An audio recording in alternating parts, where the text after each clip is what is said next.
ವೇದಿಕೆ ಮೇಲಿರುವ ಎಲ್ಲ ಗಣ್ಯರೇ, ಇಲ್ಲಿ ನೆರೆದಿರತಕ್ಕಂಥ ಎಲ್ಲ ಆಹ್ವಾನಿತರೇ, ಗಣ್ಯ ವ್ಯಕ್ತಿಗಳೇ ಮತ್ತು ಪ್ರತಿನಿಧಿಗಳೇ, ಸರ್ಕಾರದ ಎಲ್ಲ ಹಿರಿಯ ಅಧಿಕಾರಿಗಳೇ, ಪತ್ರಿಕಾ ಮತ್ತು ಮಾಧ್ಯಮದ ಗೆಳೆಯರೇ, ಕರ್ನಾಟಕ ಸರ್ಕಾರ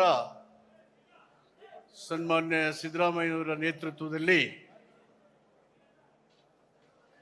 ನಮ್ಮ ಸಂವಿಧಾನದ ಆಶಯಗಳಲ್ಲಿ ಅಚಲವಾದಂಥ ನಿಷ್ಠೆ ಮತ್ತು ಬದ್ಧತೆಯನ್ನು ಇಟ್ಕೊಂಡು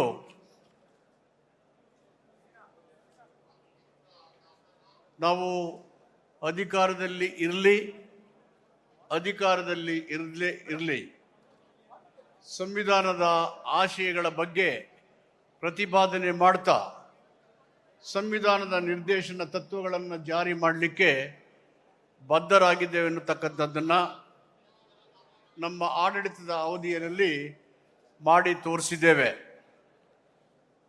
2017ನೇ ಇಸ್ವಿನಲ್ಲಿ ಅಂತಾರಾಷ್ಟ್ರೀಯ ಮಟ್ಟದ ಸಂವಿಧಾನ ತಜ್ಞ ಬಾಬಾ ಸಾಹೇಬ್ ಅಂಬೇಡ್ಕರ್ ಅವರ ಜನ್ಮ ದಿನಾಚರಣೆಯನ್ನು ಐತಿಹಾಸಿಕವಾಗಿ ಆಚರಣೆ ಮಾಡಿ ಪ್ರಪಂಚದ ಮೂಲೆ ಮೂಲೆಗಳಿಗೆ ಭಾರತದ ನಾಗರಿಕತೆಯನ್ನು, ಸಂವಿಧಾನದ ಆಶಯಗಳನ್ನು ಮೂಲೆ ಮೂಲೆಗೆ ಮಾಡಿ ತೋರಿಸಿದ್ದೇವೆ.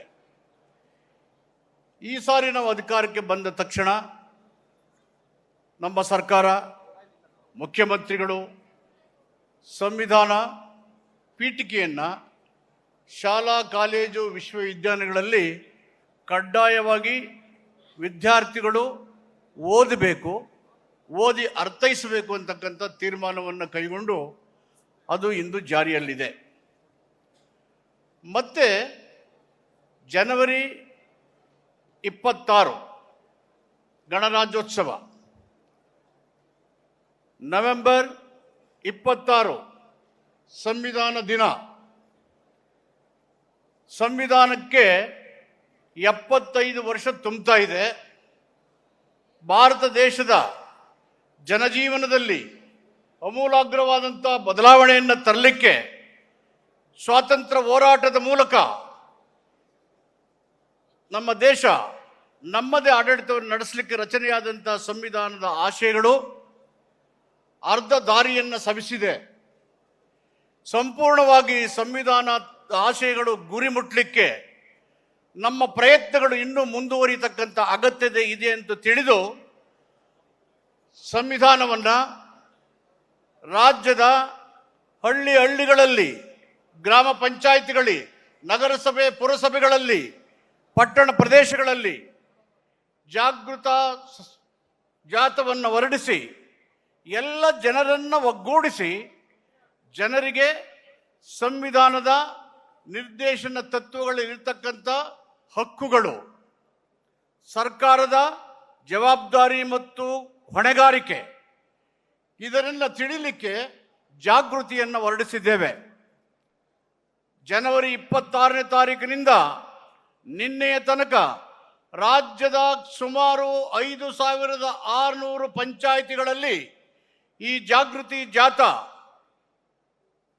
ವೈಭವದಿಂದ, ಎಲ್ಲ ಜನರ ಸ್ವಾಗತದಿಂದ ಜನರಲ್ಲಿ ಅರಿವು ಮತ್ತು ಜಾಗೃತಿಯನ್ನು ಮೂಡಿಸ್ತಕ್ಕಂಥ ಪ್ರಯತ್ನದಲ್ಲಿ ಯಶಸ್ವಿಯನ್ನು ಕಂಡು ಇವತ್ತು ಮತ್ತು ನಾಳೆ 2 ದಿನಗಳಲ್ಲಿ ನಾಡಿನ ಅನೇಕ ಚಿಂತಕರು, ನ್ಯಾಯವಾದಿಗಳು, ವಿಶೇಷ ವಲಯಗಳಲ್ಲಿ ತಜ್ಞತೆಯನ್ನು ಪಡೆದಿರ್ತಕ್ಕಂಥ ಶ್ರೇಷ್ಠ ವ್ಯಕ್ತಿಗಳಿಂದ ಇವತ್ತು ಮತ್ತು ನಾಳೆ ಮಧ್ಯಾಹ್ನದ ತನಕ ಸೆಮಿನಾರ್ಗಳು ಇಲ್ಲಿ ನಡೀತಾ ಇದ್ದಾವೆ. ಇದರ ಮೂಲ ಉದ್ದೇಶ, ನಮಗೆ ಸಂವಿಧಾನ ಬಂದು 75 ವರ್ಷ ಆಗಿದೆ. ಸಂವಿಧಾನದ ಮೂಲ ಆಶಯ ನಮ್ಮ ದೇಶದ ಎಲ್ಲ ಜನರಿಗೆ ಜಸ್ಟಿಸ್, ಲಿಬರ್ಟಿ, ಈಕ್ವಾಲಿಟಿ, ಫ್ರೆಟರ್ನಿಟಿ ಇವು ಸಿಗಬೇಕು ಅಂತಕ್ಕದ್ದು.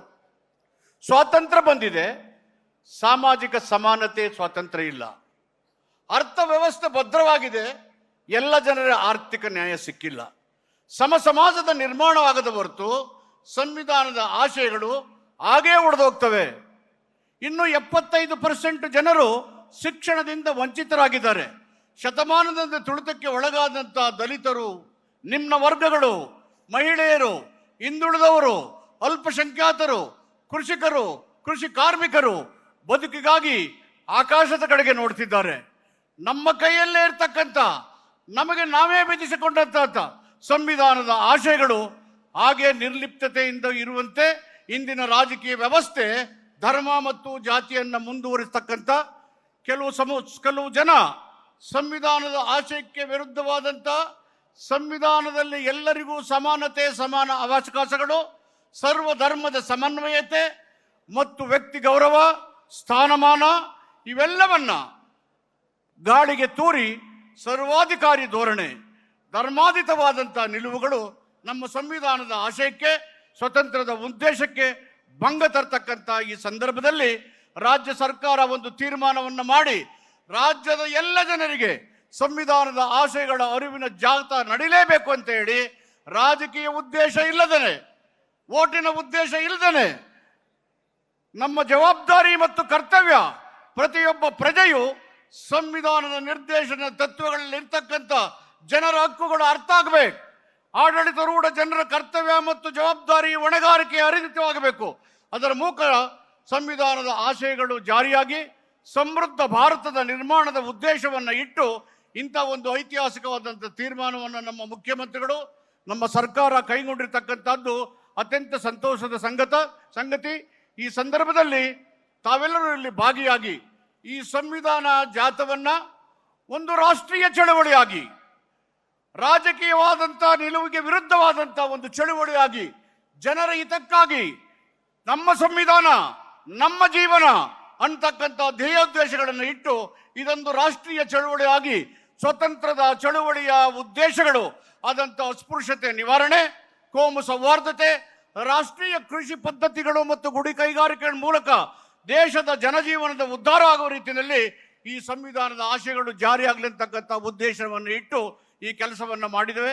ರಾಜ್ಯದ ಉದ್ದಗಲಕ್ಕೂ ಜನರು ಎಲ್ಲ ಸಮುದಾಯಗಳು ಸರಿ ವ್ಯಾಪಕವಾದಂಥ ಬೆಂಬಲವನ್ನ ಮತ್ತು ಸಂವಿಧಾನ ಜಾಗೃತಿಯಲ್ಲಿ ಸಹಭಾಗಿತ್ವವನ್ನು ಮೂಡಿಸುವುದರ ಮುಖಾಂತರ ರಾಷ್ಟ್ರದ ಜನರು ನಮ್ಮ ಸಂವಿಧಾನದಲ್ಲಿ ಇನ್ನೂ ನಂಬಿಕೆ ಮತ್ತು ಭರವಸೆಯನ್ನು ಇಟ್ಟು ಸಂವಿಧಾನ ಪ್ರಜಾಪ್ರಭುತ್ವವನ್ನು ಬಲಪಡಿಸ್ತಕ್ಕಂಥ ಅತ್ಯಂತ ದೊಡ್ಡ ಧರ್ಮಗ್ರಂಥ ಅಂತಕ್ಕಂಥ ವಾಕ್ಯದ ಮೂಲಕ ಮತ್ತೊಮ್ಮೆ ಸಂವಿಧಾನದ ಆಶಯಗಳು ಜಾರಿಯಾಗಲಿಕ್ಕೆ, ತಿಳುವಳಿಕೆ ಆಗಲಿಕ್ಕೆ ಇದೊಂದು ರಾಷ್ಟ್ರೀಯ ಚಳುವಳಿಯಾಗಿ ಮಾರ್ಪಡಲಿ ಅಂತ ಹೇಳಿ ತಮ್ಮೆಲ್ಲರಿಗೆ ಶುಭವನ್ನು ಕೋರಿ ನನ್ನ ಪ್ರಾಸ್ತಾವಿಕ ಭಾಷಣವನ್ನು ಮುಕ್ತಾಯ ಮಾಡ್ತೇನೆ.